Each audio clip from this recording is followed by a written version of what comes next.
So good morning everyone, welcome my vlog, my video for today. So ngayong araw, dito tayo mag-install na tayo ng Colorop. So naakyat na naman lahat ng Colorop.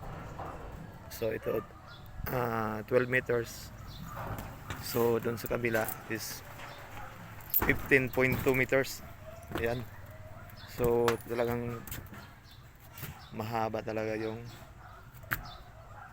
bubong rito. So ayan, ipasili ko sa inyo.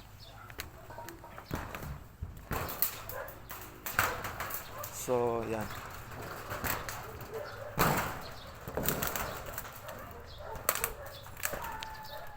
So ito muna yung tartabuhin namin ngayong araw mga kaangkol. So talagang 1 week lang namin to ginawa lahat sa pagtatrasis. Yan.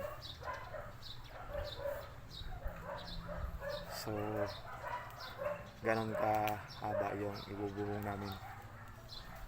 So yung kasama naman na pipintura na. So lahat ng welding ay pipinturahan namin. So para iwas tayo sa kalawang. Yan. So ano po, naakyat na natin lahat. So isi-sit up na natin yung bubong. So yung turog na yan. So talagang napakataas yan, napakahaba. So yung kasama naman natin dyan ay binaktas yung old yero na bubong sa unang bahay. Yan talaga yung yero na yan ay puro kalawang na. So habang tayo magsisit up dyan sa taas, yung mga kasama naman natin ay dahan-dahan yung pagbaklas dyan sa mga yero dyan sa bubong. So yan ay kahoy pa rin yung kisamin nila dyan ay i-renovate pa natin. So tatanggalin pa natin yan. So dahil ay hindi natin bigla binaklas lahat ng yero dyan at pati yung ceiling nila.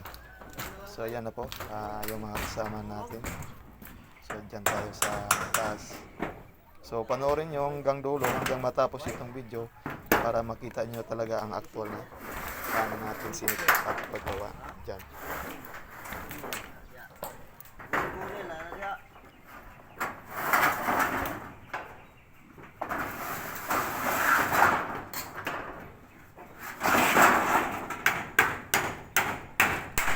Na po, na-set up na natin yung bubong. So ayan, lahat yan ay tinap lang natin ng good for 1 day. So talagang madali lang yung trabaho. So pag everyone, welcome streamline yung bubong na tinatrabaho natin. Ko sa inyo. So yan, panoorin nyo yung kung paano natin babaklasin din. Ilagyan namin ng brace yung mga kahoy dyan sa ilalim. So ayan, panoorin nyo yung dulo. So nag-umpisa na tayo nagbaklas.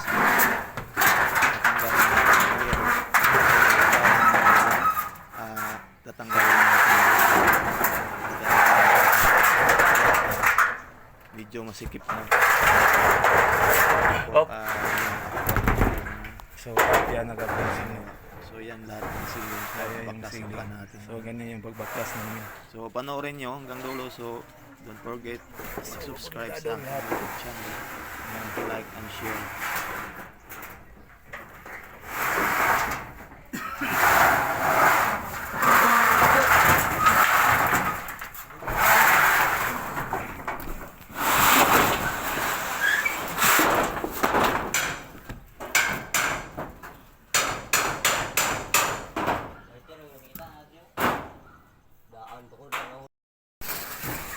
So mga kangkol, nakagawa na tayo ng 45. So ito baliktaran. So baliktaran din yung balik natin.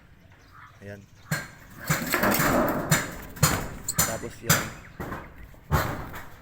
Dito na naman. So ayan, yung balik natin. So dito natin to itatap. Kangkol. So ayan. So ito yung baliktaran 45. So ayan, nilagyan na natin. So dito natin to tatap. So ito flashing na yan, diretso na yung papunta doon. So yan na po mga busing, nakabit na natin yung bubong dyan. So nakapakahaba talaga. So ayan, ay kakabit naman natin ay yung gutter flushing dyan. So baliktaran yung pag ah, So, 90 ayan, degrees nakagutter natin na dyan, tayo. baliktaran yan. Yan. So kabilaan, ayan So, po yung ayan yung siding na natin. flushing gutter na kabit natin. So ayan, ipapanalize pa natin. So, lahat yan. Lagyan natin ng gutter. So, ito nabubungan na natin. Lahat yan. Yan. So, yan. Nalagyan pa natin ng gutter. Ito, box gutter.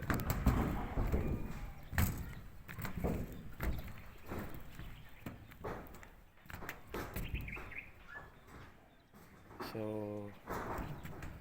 dito nalagyan na rin natin.